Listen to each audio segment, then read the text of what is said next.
আসসালামু আলাইকুম সবাইকে। এইচএসসি ২৭ এবং ২৮ ব্যাচের মানুষজন, বিশেষ করে ২৭ ব্যাচের মানুষজন খুব বেশি রিলেট করতে পারবা এটা। ফার্স্ট ইয়ার বা একটা বছর শেষ হয়ে গেছে যেহেতু। তুমি সবকিছু একসাথে পড়তে যেয়ে একটা মন্থর গতি ফেস করবা। তুমি দেখবা আসলে তোমার সবকিছু পড়তে যেয়ে কিছুই শেষ হচ্ছে না মনে হচ্ছে। এমন একটা সিচুয়েশনে আসবা। তো আমরা আজকে পুরো এই ভিডিও কনটেন্টটার ভিতরে তোমাকে কিছু একেবারে প্র্যাকটিক্যাল এক্সাম্পল প্লাস গাইডেন্স দিয়ে জিনিসটা দেখানোর চেষ্টা করব যে আসলেই কি সবকিছু শেষ হয় না? নাকি হয় বাট আমরা বুঝি না? নাকি আসলে মাঝামাঝি একটা পর্যায়ে যেয়ে থেমে যায়। A to Z কোন রেশিওতে কোন জায়গার মধ্যে কতজন স্টুডেন্ট কোন প্রবলেমগুলো ফেস করে তার কিছু স্পেসিফিক নমুনা ইনশাআল্লাহ তুমি দেখতে পারবা। তো চলো আমরা হচ্ছে কনটেন্টটা শুরু করি। তোমাকে আমি রিকোয়েস্ট করব পুরো ভিডিওটা দেখতে। তুমি পুরো ভিডিওটা দেখলে আশা করি তোমার ইফেক্টিভ কিছু ইনসাইট পাবা, যেটা তোমার পরবর্তী অ্যাকশনগুলোতে খুব ভালো মতন এফেক্ট করবে। চলো শুরু করা যাক। প্রথমত আমি এইচএসসি লাইফের হ, স, চ বলতাম আমাদের সময়ে, বুঝছো? তো হ, স, চ লাইফের এক্সাক্ট সবথেকে বড় ভুলটা নিয়ে কথা বলবো। তো তোমার কাছে কি মনে হয় বলো তো, বড় ভুলটা কি? আমি যদি এক লাইনে বলি তাহলে সেটা হবে প্ল্যানিং রিলেটেড। এখন কোনটা, প্ল্যান না থাকা নাকি ভুল প্ল্যান থাকা? তুমি আমার মেধাবী স্টুডেন্ট, তুমি বুঝে গেছো এটা লেজিট। এটা সব থেকে বড় ভুল হচ্ছে ভুল প্ল্যান থাকা। কোশ্চিন আসতে পারে কেমনে? প্ল্যান যার নাই ওর তো কিছুই নাই।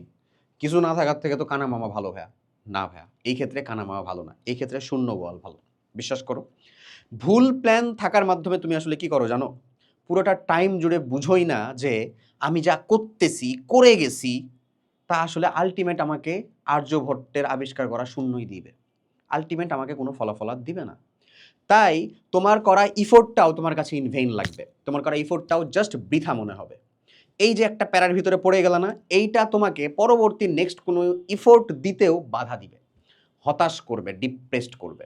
তো ভুল প্ল্যানে থাকাটা হচ্ছে সব থেকে বড় ভুল। ভুল প্ল্যানে থাকা মানে কি? সোজা বাংলায় যদি বলতে চাই, তুমি তোমার ক্যালিবার, ক্যালিবার ডাজেন্ট মিন যে তোমার জাস্ট মেধা। ক্যালিবার মিনস টোটাল সামেশন, একটা তোমার মেধা, তোমার শ্রম, তোমার সুবিধা, সব কিছুর একটা সামেশন। এই সব কিছুর সামেশন হয় হচ্ছে তোমার এইচএসসির রেজাল্ট। এই সব কিছুর সামেশনের পরবর্তীতে তোমাকে ফলাফল দেয় হচ্ছে অ্যাডমিশন রেজাল্ট। আমি এখানে কোনো পাবলিক ইউনিভার্সিটিকে গ্লোরিফাই করতে আসি নাই,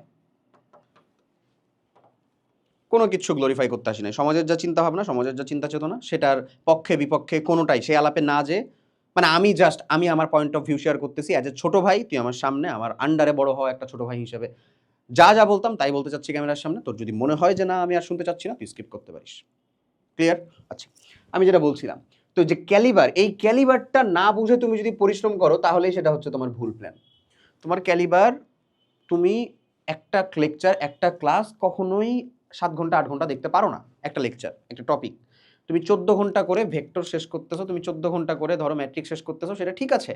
বাট বাট একটা ছোট্ট চ্যাপ্টার, লেটস সে আমি বলতেছি যে ছোট্ট চ্যাপ্টারগুলোর ভিতরে ধরো সরলসন্ধিত স্পন্দন গতি বা পর্যাবৃত্ত গতি, যেটা সেই চ্যাপ্টার শেষ করতে তুমি নিচ্ছ হচ্ছে ১৮-২০ ঘন্টা। এটা ক্যালিবারের বাইরে ভাই। বুঝো কোন দিক থেকে?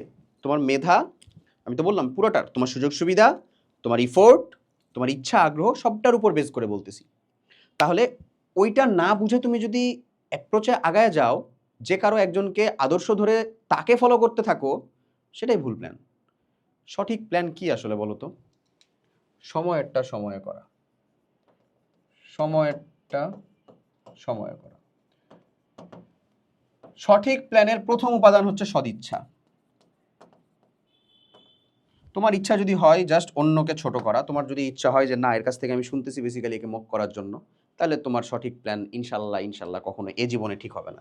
সঠিক প্ল্যানের প্রথম এলিমেন্ট হচ্ছে সদিচ্ছা। সেকেন্ড এলিমেন্ট বা এর পরে তোমাকে সঠিক প্ল্যানের জন্য যেটা লাগবে সেটা হচ্ছে অন্তত নিজের সাথে না হারা। এটার জন্য তোমাকে রুটিন মেনটেন করেই চলতে হবে এমন কিছু কথা না, বাট একটা রুটিন থাকলে, একটা কন্টেন্ট ফ্লো থাকলে, একটা প্রপার প্রপার মানে স্টার্টিং আর এন্ডিং থাকলে সব থেকে বেটার। সঠিক প্ল্যান এই দুইয়ের সমন্বয়ে গঠিত। আমার সময়েও এমন হইতো, আমার দেখা আমার ফ্রেন্ড এত ইফোর্ট দিত, এত পড়াশোনা করতো, আমি এটার আগের ভিডিওগুলোর ভিতরেও বলছি, সে বর্তমানে গুচ্ছ দিছে সেকেন্ড টাইম, তাও আবার দিয়ে এমন একটা ইউনিভার্সিটির ভিতরে পড়াশোনা করতেছে, গুচ্ছ ইউনিভার্সিটির মধ্যে। বুঝছোই তো, আমাকে আর কি বলার, আর ভেঙে কি বলবো? অহংকার করার কিছু না। এর থেকে কম ইফোর্ট দিত। আমি তো নিজেও বুয়েট রিটেনের পরে আর মানে বুয়েট রিটেনের টিকি নাই, 1631 সিট শেষ হয়ে গেছে, আমার 1680 ছিল সিরিয়াল। যাই হোক, যেটা বলছিলাম, আমার থেকে কম ইফোর্ট দেওয়া মানুষ বুয়েট, ডিইউ, ডিএমসি তিনটাতেই টিকছে। তো আমি কোনোটাকেই আদর্শ উদাহরণ হিসেবে টানতেছি না, তুমিও টাইনো না। তোমার কাজ হচ্ছে সময়টা সময়ে করতে হবে। তুমি নিজেকে জাজ করো, নিজেকে হচ্ছে যে বরঞ্চ পরখ করো যাকে বলে। কিভাবে পরখ করবা? আমি এটা ডিরেক্ট এইখানে চলে যাই আগে, কন্টেন্ট প্ল্যানিংয়ের মাধ্যমে। কন্টেন্ট প্ল্যানিংয়ের বেসিক ফোকাসটা হচ্ছে 28 ব্যাচ 27 ব্যাচ, 28 ব্যাচ কয়দিন পরে এটা খুব ভালো মতন ফেস করবা, 27 ব্যাচকেও বলতেছি। কন্টেন্ট প্ল্যানিংয়ের বেসিক ফোকাসটা হচ্ছে শুরুতেই যেটা করতে হবে সেটা হচ্ছে নোট সহ একাডেমিক ক্লাস, মানে যেটা তোমার বেসিক বিল্ড করবে। এটার বিকল্প কিছু নাই, মাস্ট, এটা লাগবেই ভাই। বিকল্প বেসিক মানে বেসিক্যালি আসলে এটার বিকল্প কিছু নাই, নোট সহ একাডেমিক ক্লাস মাস্ট। এরপরে যাবা প্র্যাকটিসে। তোমার কাছে যা আছে, ভার্সিটি কোয়েশ্চেন ব্যাংক আছে, বইয়ের ম্যাথ আছে, তোমার কাছে হচ্ছে যে টেস্ট পেপার আছে, গাণিতিক পদার্থ, গাণিতিক রিলেশন, যেটা আছে, গাইড আছে, যা আছে, প্র্যাকটিসে। এরপরে যাবা এক্সামে। এই যে প্র্যাকটিসে না, এখানেই তুমি নিজেকে পরখ করে ফেলতে পারবা। কেমন? যে টপিকটা পড়লা একাডেমিকে, ওইটার ওইটার তুমি তো শিওর বা তুমি তো সৎ যে তুমি পুরোটা পড়ছো, ওইটার 10টার ভিতরে তুমি যদি 8টা বোর্ড কোয়েশ্চেন পারো বা দেখো বা বুঝো যেটা আমি পড়ছি বা দেখছি, তার মানে তোমার কন্টেন্ট ঠিক আছে। 6টা অ্যাডমিশনের কোয়েশ্চেনে যদি তুমি পারো 10টার ভিতরে, তার মানে ঠিক আছে। এমসিকিউ হোক, সিকিউ হোক, রিটেন হোক, কোনো সমস্যা নেই। এটা হচ্ছে তার বেসিক রেশিও, এটা অ্যাডমিশনের রেশিও, হ্যাঁ, এটা হচ্ছে বোর্ড রেশিও। যদি পারো দেন ঠিক আছে, ঠিক আছে, ওয়েল, চলবে। তুমি এর থেকে বেশি পারবা, আই গ্যারান্টি ইট। আমাদের একাডেমিক টু অ্যাডমিশনের যে প্রোগ্রামটা আছে, সেই প্রোগ্রামের ভিতরে আমরা, মানে আমি নিজেও, আমরা প্রায় হচ্ছে যে এরকম অনেক কোয়েশ্চেনারিজের ফেস করি যে ভাই এত কম সময়, এত অল্প সময় কম্প্যাক্ট করে কিভাবে আসলে পসিবল হচ্ছে, এটা কি আসলেই হয়ে যাচ্ছে কিনা, আমি কি বুঝবো বা আমি কি কমপ্লিট করতে পারি। তখন ওদেরকে কনসালটেন্ট একটা সিম্পল ছোট্ট জিনিসই করা হয়, তোর কাছে বইটা আছে না, আমাদের ওখানে তো এসএসসি সাজেশনও দেওয়া আছে, এইচএসসি সাজেশনও দেওয়া আছে, বইটা খুলেও দেখ, আসা কোয়েশ্চেনগুলো দেখ, যে টপিক পড়ছিস সেই টপিকের আন্ডারে আসা কোয়েশ্চেনগুলো দেখ, তুই পারিস কিনা, তোর বেলা কেন আসবে না, তোর বেলা কেন পারবি না। অবশ্যই পারবি। ও ওর নিজেকে পরখ করুক, তাহলেই ও বুঝতে পারবে যে সঠিক প্ল্যান কোনটা। বুঝছো? এই তো, এই যে এই কাজের ভিতরে আবার অবহেলা করা যাবে না। ভাইয়া পড়াইছে, স্যার পড়াইছে, তুমি পড়ো নাই, তাহলে তো আর হইলো না। তো বেসিক্যালি এখানে ইফোর্ট ঠিক মতন দিবা। এই জিনিসের জন্য 27 বা 28 ব্যাচ, তাদের জন্য আমাদের যে কমপ্লিট বলে কি বলে একাডেমিক অ্যাডমিশন প্রোগ্রাম আছে, ওদেরটা রিভাইভ। তারপরে 28-এর জন্য আমাদের অলরেডি একাডেমিক টু অ্যাডমিশন, এই যে প্রোগ্রামগুলো আছে সেগুলো অলরেডি দেখছো। আমি একটা জিনিস দেখাই, এই প্রোগ্রামের মধ্যে, এসিটিউরি প্রোগ্রামের মধ্যে 21,000 মানুষজন, 26 তো আরও সব থেকে বেশি ছিল, 28 অলরেডি মানে 8,000 ছুঁই ছুঁই অবস্থা চলে গেছে। তো যাই হোক, তো এই যে এইখানকার সুবিধাটাই এটা, এবং এখানকার আরেকটা সুবিধা হচ্ছে রেকর্ডেড হওয়ার জন্য একটা সিঙ্গেল টাইম ওয়েস্ট হবে না, অ্যাপে ক্লাস করতে পারবা, একেবারে শুরু থেকে শেষের ক্লাস অবধি সবটা দিয়ে দেওয়া আছে তোমাকে। তাও যত স্তরের ক্লাস আছে সেগুলোর হিসাবে আমি যাবো না, আমার দরকার একাডেমিক ক্লাস করা। তোর একাডেমিকের মধ্যে একাডেমিক কর, কর জিতবি। এরপরে আসি করণীয় কি। করণীয় কি এটা আমি বলে ফেলছি, সময়টা সময় করা। হাইরো না, নিজের কাছে সপ্তাহে 7 দিন অন্তত হাইরো না, 5 দিন হইলেও জিতো, তুমি জিতে থাকো ভাই। এই টাইমটা লেজিট কেবল তোমার 28 ব্যাচ যারা শুরুও করতেছো তাদেরকেও হাত জোর করে একটাই কথা, লড়াইটা নিজের সাথে, পাশে বসে থাকা ওই স্টুডেন্টের সাথে না, ওই শিক্ষার্থীর সাথে না, তোমার নিজের সাথে। তুমি যদি নিজের সাথে জিততে পারো, তুমি এমনি অটোমেটিক জিতবা, অটোমেটিক জিতবা। এইচএসসি লাইফ, অ্যাডমিশন লাইফ, কেবলমাত্র নিজের সাথে জিততে হবে। অড নাম্বার সিনড্রোম থেকে বাইরে হতে হবে। একবেলা পরে শুরু করব, আজকের পরে শুরু করব, রুটিন মেনটেন না হলে পরবর্তী দিন থেকে শুরু করব, এই চিন্তা থেকে বাদ দাও। যখনই এটা রিয়েলাইজ হচ্ছে, তখনই হচ্ছে তোমার আদর্শ সময়। কাম ব্যাক, হ্যান ত্যান, এই জিনিসপাতি, এগুলা উমুক পীর তুমুক মোটিভেশন, এগুলা আমাদের সময় তো ছিল না ভাই এত বেশি অ্যাভেলেবল। তাহলে আমরা কিভাবে, বা যাদের সময় আরও বেশি ছিল না, আমাদের আরও 2-3 ব্যাচ আগেকার, তারা কিভাবে পারছে? কি চেঞ্জ হয়েছে? কন্টেন্ট তো তাই আছে। বরঞ্চ তখন তার অনলাইনে ওই এক ভালো শিক্ষকের এতজন ক্লাস করতো, তাও তো হতো না। ও তো কোন একটা ওই যে ধুকুতছড়ি, আনাস ভাইয়ের মতন ধুকুতছড়ি জায়গার ভিতরকার টিচারের ক্লাস করতো, ওখান থেকে ও বুয়েট কেমনে আসলো, ডিউ কেমনে আসলো। আমি এগুলাকেই প্যারামিটার ধরতেছি এমন না, অন্যান্যগুলোকেও সাকসেস ধরা যাবে অবশ্যই, জাস্ট সমাজের চেতনা থেকে বলতেছি। ওকে, টাইম ইনভেস্ট কোথায় কত, এটা একটা জরুরি কনসেপ্ট। আচ্ছা, এটা নিয়ে যদি আমি একটু কথা বলি, টাইম ইনভেস্ট কোথায় কত। দেখো, আমি আমাদের WS বানাইছিলাম আর SS বানাইছিলাম, strong subject, WX weak subject. আমি মানে WS বানাইছিলাম ভাইয়া, বড়ই উইয়ার্ড হচ্ছে দুইটা কম্বিনেশন। আর ফিজিক্সের কিছু, বায়োলজিটাকে হচ্ছে পিওর রাখছিলাম, আর এটাকে আমি মাঝামাঝি অবস্থায় রাখতাম, এটা স্ট্রং নাকি উইক বুঝতামই না আসলে। আর কেমিস্ট্রি ছিল আমার হচ্ছে সব থেকে বড় স্ট্রং জোন, আর ম্যাথ ছিল হচ্ছে এখানে হায়ার ম্যাথ। তো তোমার এটা বানাইতে হবে, তোমার এটা বানানোর পরে এটাকে সার্কুলার আকারে ঘুরাইতে হবে। এই যে সাবজেক্টগুলো আছে না, এটাকে সার্কুলার আকারে ঘুরাইতে হবে, এবং মেক শিওর করবা প্রত্যেক দিন 1 ঘন্টা হইলেও এটাকে নিয়ে জানো তুমি বসতেছো, কোয়েশ্চেন সলভ করো। এটা যেটা বুঝো না সেটা পারার চেষ্টা করো, যেটা বুঝো না সেটা মনে রাখার চেষ্টা করো না, সেটা নিয়ে খোঁজার চেষ্টা করো। একটা সিঙ্গেল সেকেন্ডও ইনভেস্ট করলে এটা তোমার থেকে লাভ এনে দিবে, আমি গ্যারান্টি দিয়ে বলতেছি। আর এই যে স্ট্রং সাবজেক্ট, এগুলাতে আবার তুমি যদি হেলাফেলা করা শুরু করো, এটাই তোমার আবার WS এ পরিণত হয়। সো ওইটাও হইতে দেওয়া যাবে না। ওকে, স্ট্রং সাবজেক্টকে আরও স্ট্রঙ্গার করবা, করতেই থাকবা, কোনো সমস্যা নেই। স্ট্রং সাবজেক্টে তুমি বেশি টাইম ইনভেস্ট করলে কোনো প্যারা হয় না। আমি কেমিস্ট্রির বই রাখতাম হচ্ছে 4টা করে, গুহ স্যার, লিঙ্কন স্যার, কবির স্যার আর হচ্ছে যে হাজারি স্যার। কবির স্যার, হাজারি স্যার 2টা পড়তামই, গুহ স্যারও পড়তাম। গুহ স্যার পড়ার পরে আমার মাথা দম হয়ে থাকতো রীতিমতন, কি পড়লাম এটা। আমি এতটুক পর্যন্ত বলবো, মানে এটা পাগলামি নিছক, এছাড়া কিছু না। আমি ভ্যান আর অলসের সমীকরণ পর্যন্ত প্রতিপাদন করছিলাম। এত কি বলবো, ইলেকট্রিসিটি ছিল আসলে ওই সাবজেক্টের প্রতি। এটা ভালো লাগা থেকে আর কিছু না। তোমার ম্যাথের ক্ষেত্রে এরকম হতে পারে, ফিজিক্সের ক্ষেত্রে এরকম। করো করো, লস হবে না, আমি গ্যারান্টি দিয়ে বলতেছি, লস হবে না। তোমার রিলস দেখার থেকে এটা অনেক বেটার। এরপরে শেষ কি আসলেই হয় না? সব থেকে গুরুত্বপূর্ণ কোশ্চেন আজকের কথা, শেষ কি আসলেই হয় না? হয়, শেষ হয়, শেষ হয়। যারা মনে করতেছে আমার পরিশ্রম আমি এত করতেছি তাও কিছু হচ্ছে না, ও সঠিক ট্র্যাকে আছে,